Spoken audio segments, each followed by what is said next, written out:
So we have to do an honest assessment on Ed Gillespie, because he's really the other front runner like I am. And if we do a Google search on Ed Gillespie, let's figure out what we see. What we're going to see is he's 20 plus years as a Washington insider, and he's a lobbyist. We know that. I'm not making this up. I'm not trying to smear him. I'm just telling you.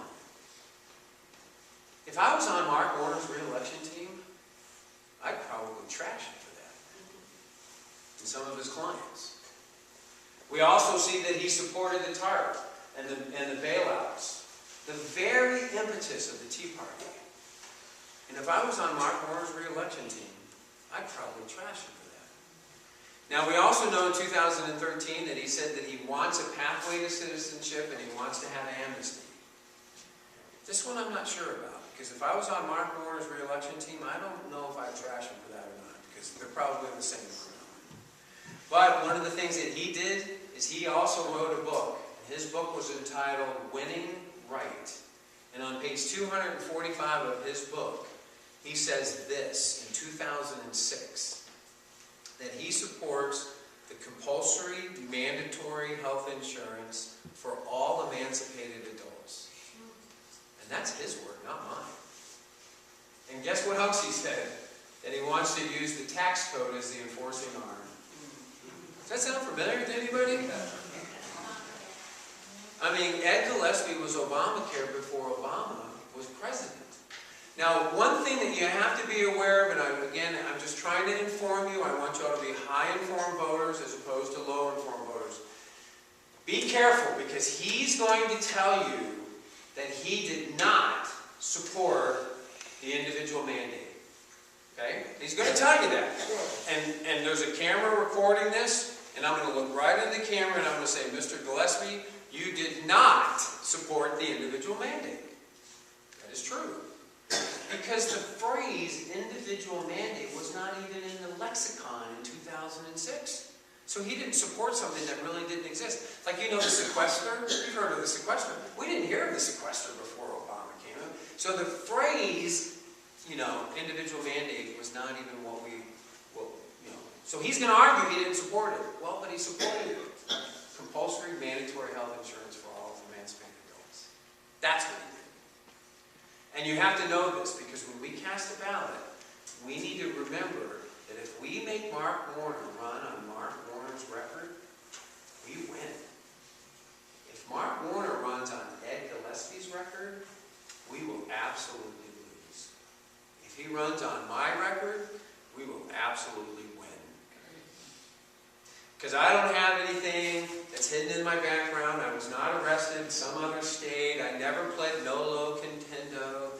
And there is one thing about my record that gripes me, is that Robin actually has a higher, it's a beacon score. It's, what is it? Credit score. Higher credit score.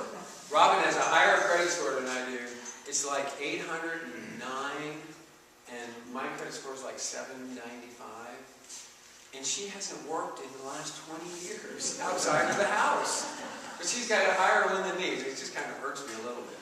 So there's nothing there. So feel very comfortable that there's not, I mean, there's always something somewhere. And they're going to make it up, so just we're aware of it. But one other thing I want to share with you too, is you need to go to the convention, and we need to cast a ballot for Fred. Okay? Our campaign, 100% support Fred Gruber for chairman of the 7th District. And it's important, we have to start breaking up these party boss type of arrangements, because that's the only way we're going to receive our power back. You see, I believe right now the battle is not between the Democrats and the Republicans. It's not even between the liberals and the conservatives. I don't think that's what the battle is. The battle is between liberty and power. I mean, that's the battle. It's between those that want liberty and freedom, the ability to use our inalienable rights. It wants those that recognize they're given to us by our Creator. Because Mark Warner thinks he gives them to us. But our Creator gives them to us. We're all equal in that regard. Versus power. And I'll say something that Fred didn't say. One of the reasons why Linwood Cobb only spent $10,000 is because he delved out other money to every single person running in the 7. You know why? So he'd have them. He'd have them on their hook. Ed Gillespie did the same thing. So he'd have them on their hook. So please don't misunderstand some of these endorsements that you see that are coming around, because some of these people are calling me up and saying, Shaq, I got to put my name on it because he gave me money last year or whatever. So it's awful misleading, so be aware of that. But right now the battle is between liberty and power. And a couple of things I'll share with you. When I leave the United States Senate, there will be less power. I will do everything in my power to have less power at the federal government level because we're pushing it down to the states or to the people. And that's the 10th Amendment right here. You all will have the power that comes back.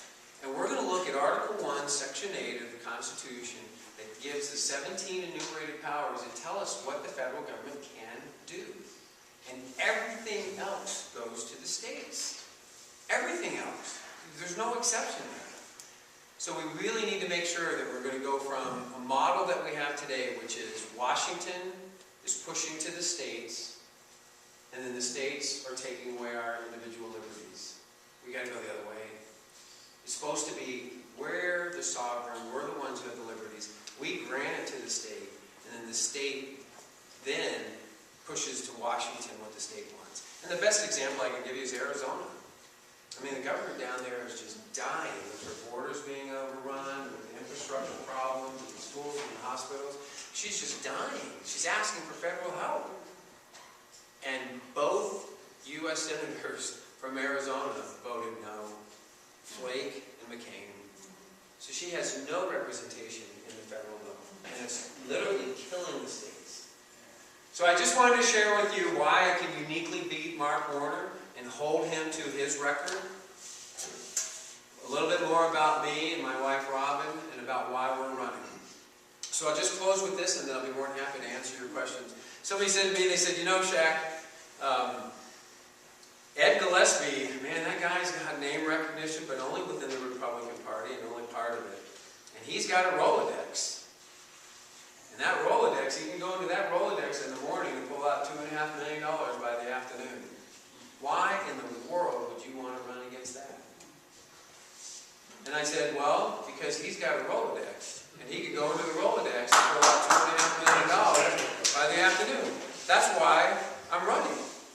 Because he's going to be beholden to his Rolodex.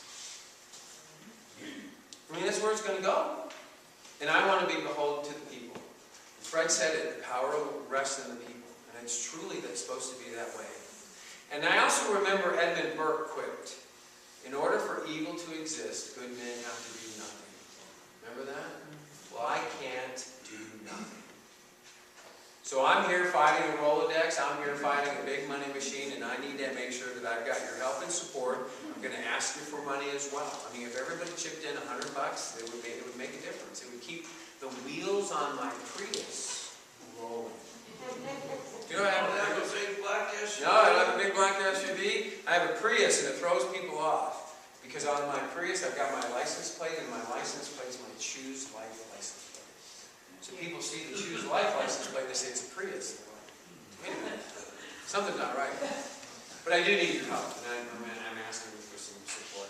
So I very much appreciate it. I want you all to remember, I'm going to be beholden to you, beholden to our Constitution, and beholden to our Creator. So thank you very much for having me.